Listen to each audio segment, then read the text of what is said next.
L'enseignement, c'est capital, c'est important. Au-delà de... Parce que vous savez, vous pouvez même être un chrétien, on vous a appris qu'il faut prendre l'autorité sur les démons, mais si vous n'êtes pas assis dans la parole, vous allez vous faire avoir. Parce qu'on a dit on ne combat pas avec des nounours.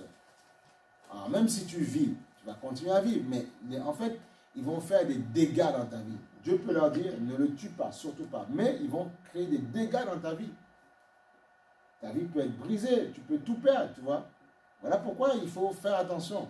Tout perdre, pourquoi? Parce que tu ne comprends pas que tu n'as pas... Parce que quand on prend autorité sur les... Il faut savoir sur quoi tu t'assois, hein, quand même. C'est pas ça... Il y a beaucoup, ils prennent ça comme de l'amusement. On n'est pas dans un jeu. C'est pas un jeu. Et les gens, juste parce qu'ils veulent se montrer, ils veulent gonfler un peu le thorax, alors... Ah bah, tu fais, moi aussi je fais. Non, c'est pas vrai, c'est pas comme ça que ça se passe. C'est pour ça qu'il y a des gens, il y a tellement de problèmes, quoi.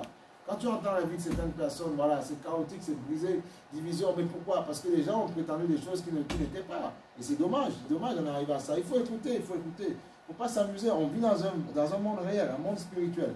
Hébreux chapitre 10, verset 19. Et ça fait mal, c'est dommage. Mais tant pis, voilà. Les gens, après, il faut saisir. Mais c'est dommage, voilà. Hébreux chapitre 10, verset 19. Moi, quand je prends autorité sur cette bête, je sais ce que je fais. Et je sais qui est cette bête derrière. Voilà. Et je sais que je dois derrière avoir du répondant. Et le répondant, c'est comment? C'est pas tout. Je ne prends pas autorité tous les 4 secondes. Il y a un moment donné où je m'humilie devant le Seigneur. Je reconnais sa grandeur, sa majesté. Je reconnais sa majesté. Je reconnais sa royauté. El Shaddai. Le Seigneur, tu vois. Dieu puissant. Seigneur, Dieu puissant. El Shaddai, c'est Seigneur. Adonai, c'est Seigneur. Voilà, c'est pareil. C'est ça. Amen, amen, amen, amen. C'est important. Il y a des choses qui vont nous quitter. C'est important qu'on vous l'enseigne. En fait, tu n'as aucun mérite à te comparer ou à vouloir te comparer. Il y a beaucoup qui font cette erreur, se comparer à ton pasteur. En fait, tu perds ton temps. Parce que Dieu ne te voit pas comme ça. Dieu voit, quand Dieu nous regarde, nous sommes tous enfants de Dieu, mais Dieu voit les galons qu'il a mis chacun d'entre nous. Voilà pourquoi chacun, il faut souvent essayer d'être un petit peu à sa place et on va grandir, on va grandir. Et malheureusement, il y en a, ils disent non, on a l'esprit, on fait non, c'est pas comme ça. C'est pas comme ça. C'est pas comme ça. Voilà. Hébreux chapitre 10, verset 19. Ainsi donc, frères, puisque nous avons le moyen du sang de Jésus, une libre entrée. Alors, ainsi donc, frères et sœurs, puisque nous avons au moyen du sang, tu vois.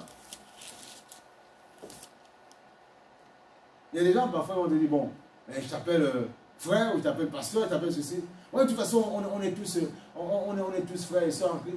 Mais non, mais c'est ton pasteur. Ça te coûte quoi de lui dire pasteur? Ça fait quoi? Maintenant, à lui de ne pas s'enorgueillir. Mais non, c'est qu'ils veulent devant les gens te diminuer, te descendre. Enfin, ils ne te diminuent pas. Ceux qui ne comprennent pas, c'est qu'ils se font du mal à eux-mêmes. Et après, la rébellion, la désobéissance va rentrer dans leur cœur. Ah oui, même l'apôtre Paul dit que ceux qui servent le Seigneur, surtout dans l'enseignement, reçoivent un double honneur. Vous avez déjà lu ça ou pas? Ben voilà, c'est tout. Alors, tu vois, les gens, ils aiment parler. Moi, je les attrape avec les versets. Je dis, tu as envie de lutter avec les versets? Eh bien, viens, on va regarder la parole. Et je vais t'attraper avec les versets, tu vas comprendre. Puisque tu aimes les versets, viens. C'est ça. Oui, nous sommes frères et sœurs. Mais sache reconnaître que voilà, tu es un pasteur, point. Comme ça se fait partout. Reconnais ça. Et souvent, tu vas voir les gens qui sont comme ça, qui ne veulent pas reconnaître qu'ils sont rebelles comme ça, ben, vu que vous avez voté partout parce qu'ils ne refusent l'autorité. Ah oui, ils refusent. Et du coup, comme ils refusent l'autorité, justement, ils refusent de descendre, mais ils ne sont pas bénis, je suis désolé. C'est comme ça que ça se passe, voilà. Ah oui, c'est la vie. Amen. C'est très sérieux. Satan est très vicieux, très pernicieux. Très vicieux. Oui. Ainsi donc, puisque nous avons au moyen du sang, tu vois, de Jésus, au moyen du sang, puisque nous avons au moyen du sang, tu vois, de Jésus, une libre entrée dans le sanctuaire. C'est-à-dire un libre accès par le sang de Jésus. Voilà pourquoi nous devons brandir le sang. Amen. On n'a pas dit de brandir la croix, il faut arrêter, il faut brandir le sang. Ah, pourquoi aussi? C'est pas, on ne critique personne, c'est un problème d'enseignement. Où est-ce que tu as vu dans la Bible qu'on a parlé du signe de la croix? Tu as vu ça où? On dit non, c'est la révélation en quoi? Où est-ce que tu as vu qu'on a dit qu'il faut brandir les croix? Non. on dit que c'est un symbole parce que Jésus est mort là. Ok, d'accord, il n'y a pas de problème, tu vois. Mais il n'est plus sur la croix. Tu dis, et la parole est claire. Ainsi donc, frères, puisque nous avons au moyen du sang de Jésus une libre entrée dans le sanctuaire. Le problème, c'est qu'il y a beaucoup de personnes, comme ils ont du mal à communiquer directement avec Dieu, et c'est ce que Dieu veut, alors ils pensent qu'en utilisant des objets, ils vont pouvoir rentrer en communion avec Dieu, et c'est faux. Parce que l'objet, en fait, te pousse à ne pas t'humilier, à ne pas te repentir, dire, bon, je tourne 2-3 choses et je serai proche de Dieu, c'est faux. Il faut enseigner. Mais on enseigne dans le respect, mais il faut enseigner. On a troqué l'enseignement, troqué la gloire du Seigneur. Et après, vous allez avoir quelqu'un qui n'est pas vraiment unique et religieux, il va vous dire, ouais, mais tu sais, c'est le Seigneur, c'est toujours Jésus, c'est pas grave. Tu sais, ça oui, devant toi, il va tourner les graines, tourner le machin, et tu ne vas même pas lui dire, mais non, mais c'est pas, pourquoi tu as besoin de faire ça? Pourquoi tu ne parles pas directement à Jésus? Tu vois, il dit, et ça c'est merveilleux. Alléluia. Il dit, ainsi donc, puisque nous avons au moyen du sang de Jésus, une libre entrée dans le sanctuaire. Ça ne veut pas dire que Dieu ne peut pas faire grâce à quelqu'un qui est religieux, attention. Parce que Dieu est Dieu, il fait ce qu'il veut, il passe entre les barrières de la religion et puis il fait ce qu'il veut. Mais, puisqu'il a dit dans la parole, il fait grâce aux bons comme aux méchants. Mais par contre, il bénit. Oui, parce que Dieu est Dieu, parce que ce sont ses créatures. Il est obligé de faire comme ça. Parce que Dieu nous aime. Moi, si Dieu ne m'avait pas fait grâce avant que je le rencontre, il y a longtemps, il m'aurait châtié. Voilà. On n'était pas tous clairs. Donc, on n'était pas tous propres.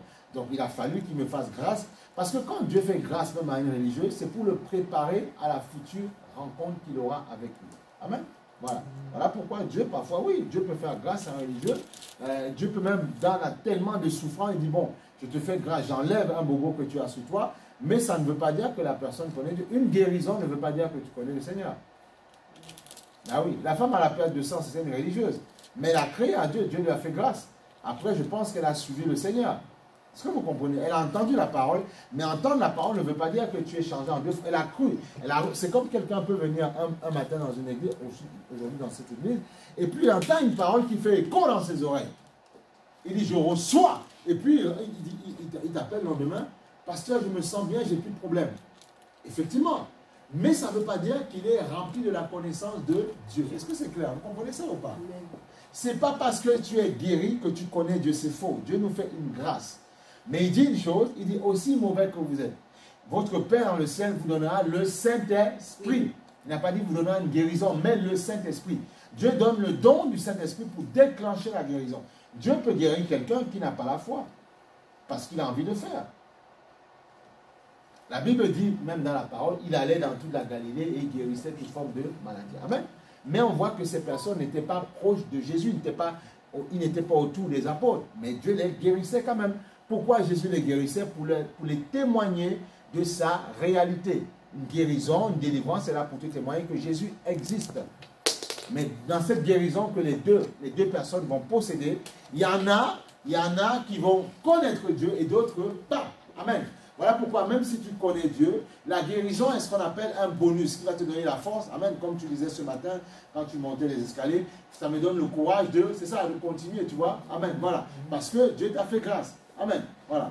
Tu vois, c'est ça. Mais ça ne veut pas dire qu'il va s'appuyer sur ça pour combattre. Mais ça ne veut pas dire que demain, tu n'as pas d'autres embûches. Mais comme si demain, il y a d'autres embûches, comme tu vas te souvenir de ce qu'il a fait, tu vas dire, waouh, Seigneur, gloire à ton Seigneur. Amen. Tu vois, c'est un peu ça.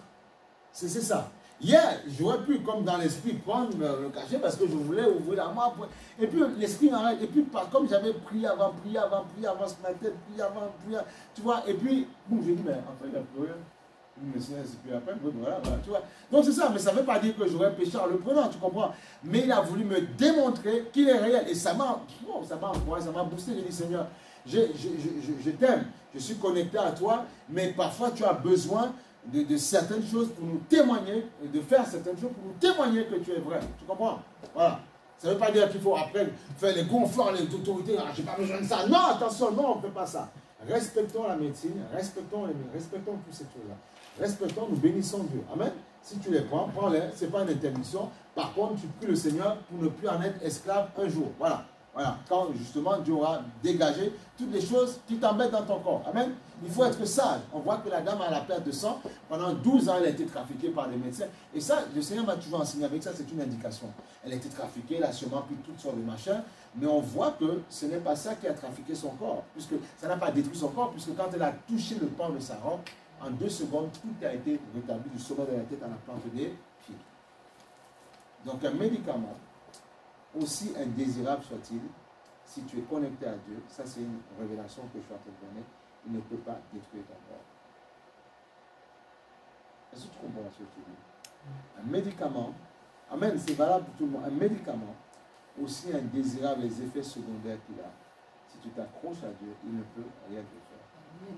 Ah, tu dis, est-ce que tu crois vraiment à ce que je suis en train de dire? Il te dit aussi, même si on vous donne un poison mortel, il ne pourra rien vous faire. Voilà pourquoi je m'appelle toujours ce pasteur aux États-Unis, qu'elle avait un problème de cancer et tout ça, le pied. Cancer par le pied, je ne sais pas où. Et puis quand il était chez le médecin, il prit en même temps avec sa femme, tout ça, il écoutait les enseignements, tout ça. Et quand il prenait les médicaments, il disait, Father, I trust in you. Il dit, tu vois, I take this medicine by your power. Tu vois ça? Et puis Dieu a fait, ça fait très longtemps, il avait guéri de ça. Tu vois? Donc c'est pour vous dire que, et c'est ces choses-là qui construisent, qui ont, oui, bah, parce que parfois j'écoute ces hommes de Dieu, c'est qui a construit, bâti ma foi. J'ai compris que quand je prends quelque chose, je prie dessus, et les effets des armes ne fonctionnent pas, ça ne marche pas. Parce qu'il a dit, tout poison mortel ne pourra rien. Pendant 12 ans, cette femme elle absorbait les choses. Tu vois, dit, oh, genre, le diable dit, non, tu empoisonnes ton corps. Non, tu n'empoisonnes pas ton corps. Dieu, quand tu le prends, il est en train de séparer le mal. Il prend, et il permet qu'il filtre les choses pour toi et tu ne prends que les bons ingrédients, les médicaments. Amen ou pas amen? Amen. Tu dois croire en ça. Je suis en train de te donner. Là, 12 ans, la Bible dit, elle a été trafiquée par les médecins. Toutes sortes de médecins.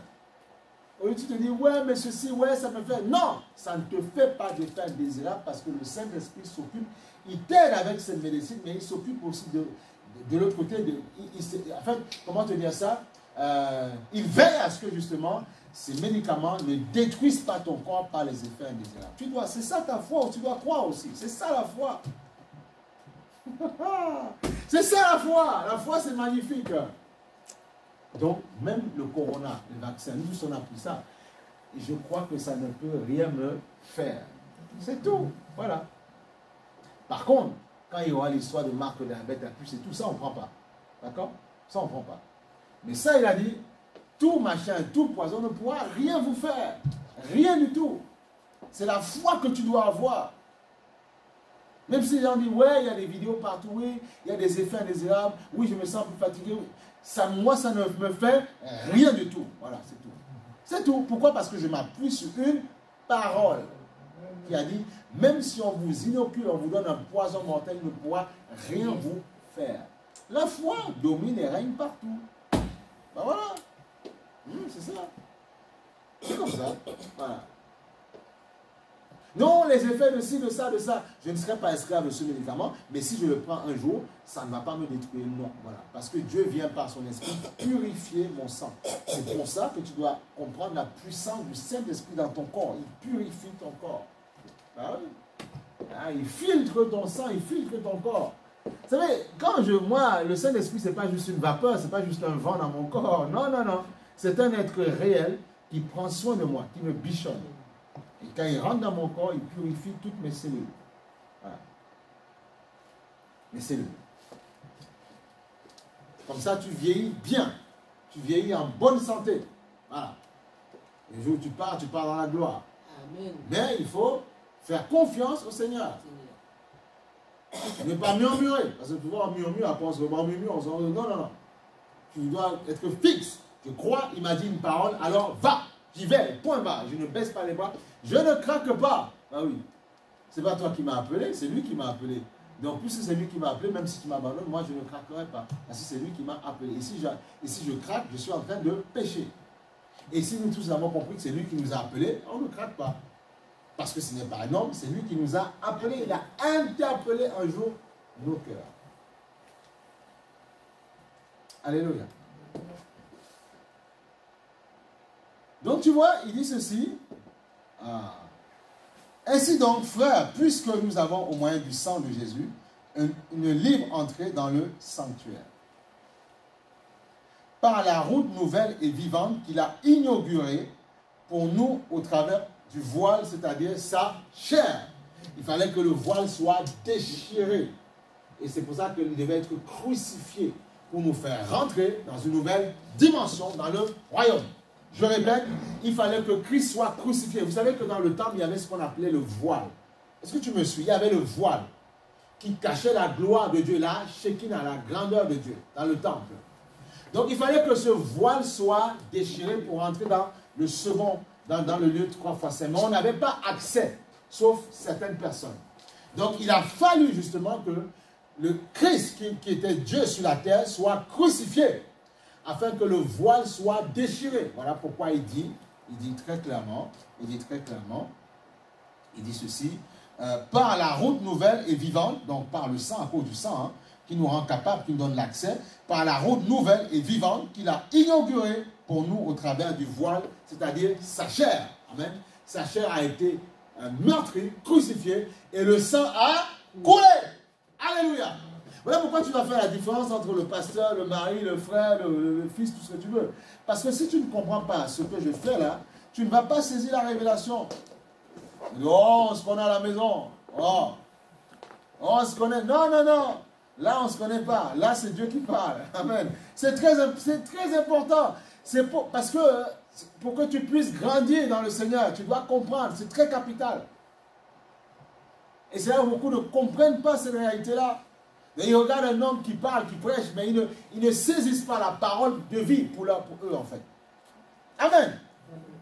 C'est ça. Donc, soyez toujours comme ça. Soyez toujours comme des personnes qui veulent recevoir ce que Dieu dit. C'est très important. Tout dépend de ton attitude. Voilà pourquoi il y a des gens, ils viennent à l'église, il y a certaines personnes qui vont recevoir, d'autres ne vont pas recevoir du tout, parce que d'autres n'ont pas la même disposition.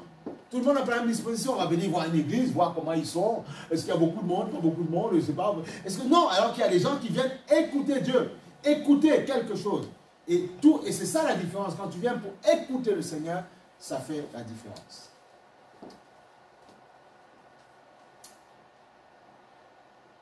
Éphésiens chapitre 1, verset 7. Éphésiens chapitre 1, verset 7. Éphésiens chapitre 1, verset 7. Mais je bénis le Seigneur, vraiment que Dieu nous aide et nous allons tenir. Le tout c'est de dire, vous savez, pour tenir, il faut donc ça qu'il faut apprendre à parler au Seigneur. Dis simplement au Seigneur, ne permets jamais, et ça c'est un secret pour vous tous, ne permets jamais, dans vos prières, ne permets pas Seigneur, que Seigneur, les péripéties, les choses passées viennent me troubler. Amen. C'est très important. Si vous faites ça, même les psychologues me disent, il n'y a personne dans la vie qui peut réussir en se remémorant tout le temps son passé. Tu ne vas pas y arriver. Tu aimes toujours évoquer les gens du passé. Parfois des gens qui n'ont pas été loyaux avec toi. Tu ne vois pas que tu es en train de te faire du mal. Tu fais du mal parce que quand tu évoques un nom, ça te ramène dans les souvenirs. Tu es en train de te faire du mal. Oublie cette personne et avance quand même. Amen ou pas amen? Oublie-le, avance. Si Dieu peut amener une rencontre, tu n'es pas fortuit, ok. Mais oublie-le et avance. Et crée, la Bible, le Seigneur lui-même il dit, voici je fais toutes choses nouvelles. Amen. Change un peu. Oh. Ah oui, oublie-le et puis avance. Puis avance, c'est quoi le problème? Éphésiens chapitre 1, verset 7. Il y a juste un secret quand Dieu dit l'homme qui quittera son père et sa mère s'attachera à sa femme. Et les deux formeront une chair. Voilà. Ce sont des alliances qui sont indissociables. Voilà pourquoi il dit malheur à celui qui divise un couple. Malheur. Malheur. Tu peux tout diviser, tu peux faire ce que tu veux. Il sait que les enfants, ils grandissent, un jour ils partiront. Mais ceux qui étaient à deux, ils se sont unis pour faire des enfants, tout ça, il dit, si tu détruis ça, je te détruirai. Il faut faire attention, on ne joue pas avec ça. Détruis tout ce que tu veux. Mais ne détruis pas ça. Jamais. Voilà pourquoi ne vous mettez jamais au milieu, donc jamais. Entendez les deux personnes. Mais la personne, si elle fait un choix, c'est elle. Mais comment on appelle, ne précipitez pas, n'anticipez pas, ne nourrissez pas le choix de la personne, jamais. Vous allez vous détruire tout seul.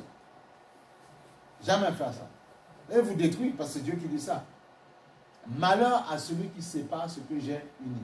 Malheur, c'est Dieu qui dit. Ce n'est pas bonheur, c'est Dieu qui dit. En fait, comprenez, il y a des lois, on ne touche pas, il y a ce qu'on appelle des bornes. On ne touche pas à des bornes. C'est comme quelqu'un qui met son terrain, il met des bornes. Et tu veux déplacer les bornes.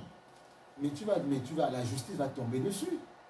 Mais j'ai mon terrain, j'ai mis des bornes, et tu t'attaques, tu enlèves mes bornes. Tu rentres dans mon terrain, on te colle un procès.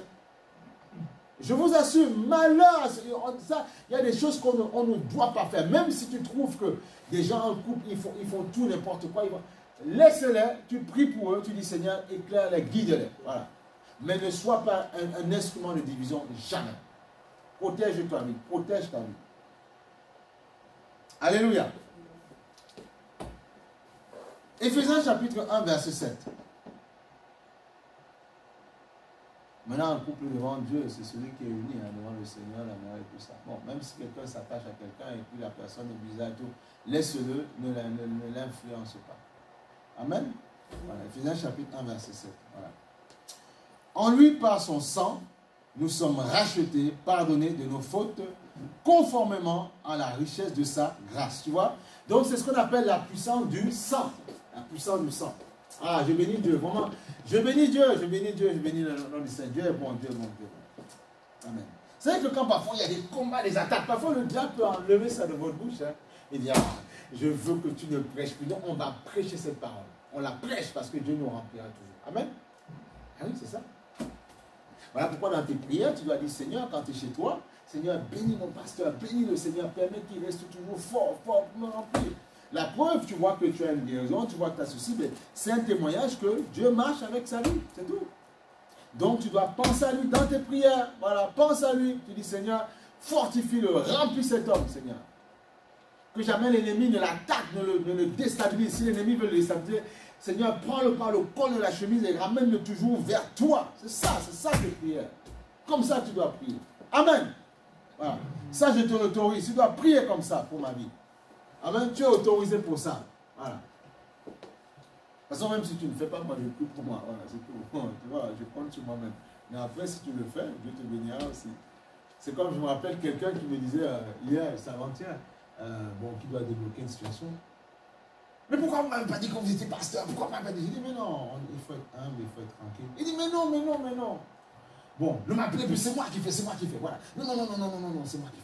Parce que certains savent qu'en faisant ça, ils attirent une grâce sur leur vie. Il y en a qui savent ça. Tu vois? Ah oui, carrément. Je dis, bon, il dit, oh. Et à un moment donné, il dit, mon révérend, il dit, oh, faut laisser ça. Laisse. Mais tu vois, c'est comme ça. Parce qu'il va attirer une grâce.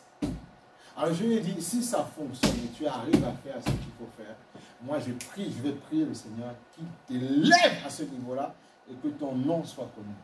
Voilà, Éphésiens chapitre 1, oui, parce que moi je m'appuie sur la promesse que celui qui fait, qui donne de l'eau à un prophète aura une récompense de prophète.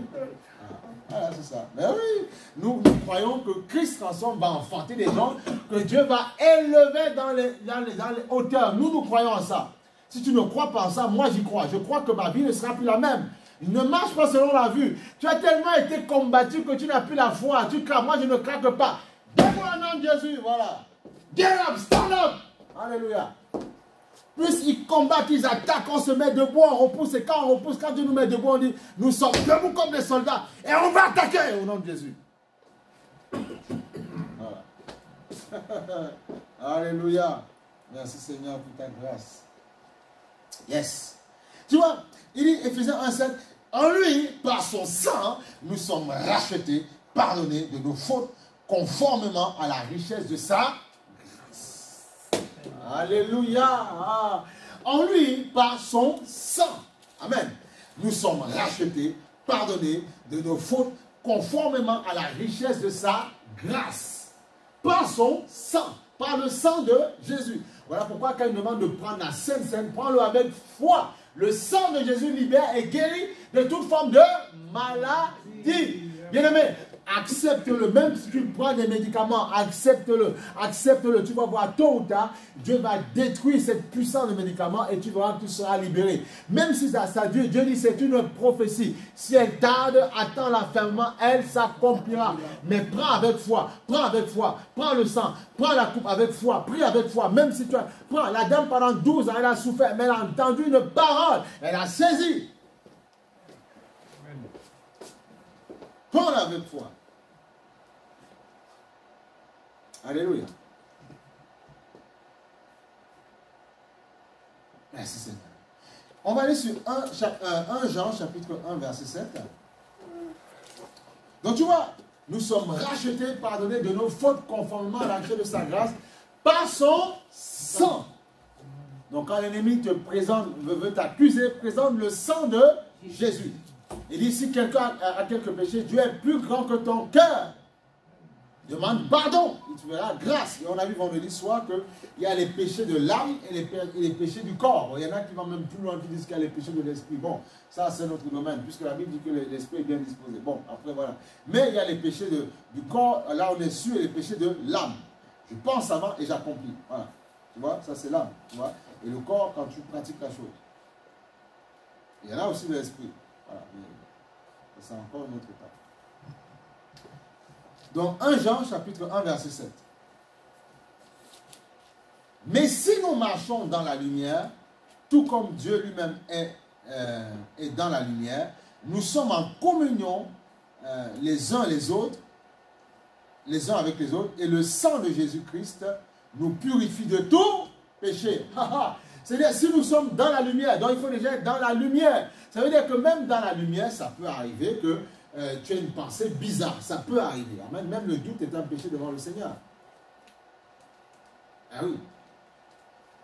Le péché, ce n'est pas seulement ce que tout le monde sait, là, voilà, déconnage, sécurité, tout ça. Il y a des péchés aussi qui sont tout simples, là, que les gens ignorent parfois, et qui sont même plus dangereux, et qui entraînent après tout n'importe quoi. Quand on voit péché, on va d'abord... Non, il y a des petits péchés qui sont là aussi, ce qu'on appelle les péchés mignons. Il n'y a pas de péché mignon dans le Seigneur. Je connais le filet mignon, mais les péchés mignons, je ne connais pas. Alléluia. 1 Jean chapitre... On rigole un peu. 1 Jean chapitre 1 verset, tu connais le filet mignon. Voilà, 1 Jean chapitre 1 verset 7. Voilà. Mais si nous marchons dans la lumière, tout comme Dieu lui-même est dans la lumière, nous sommes en communion, tu vois, si nous marchons dans la lumière, ça veut dire que même dans la lumière, ça peut arriver, tu vois, mais il dit, mais si nous marchons, mais il faut déjà marcher dans la lumière, mais celui qui marche complètement dans les ténèbres, c'est compliqué pour lui, tu vois. Si nous marchons dans la lumière, tout comme Dieu lui-même est dans la lumière, nous sommes en communion les uns les autres, et tu vois, les uns avec les autres,